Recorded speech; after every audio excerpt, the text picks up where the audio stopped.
شروع اللہ کے نام سے جو بڑا مہربان اور نہایت رحم کرنے والا ہے۔ السلام علیکم ورحمۃ اللہ وبرکاتہ۔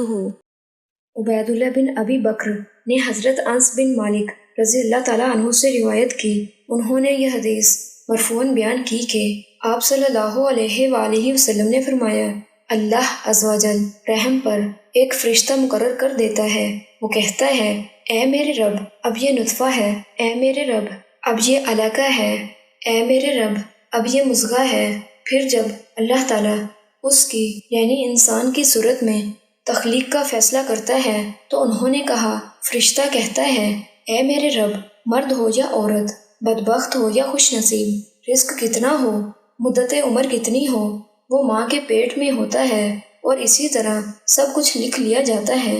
یہ مسلم شریف کی حدیث ہے، جس کا حوالہ نیچے موجود ہے۔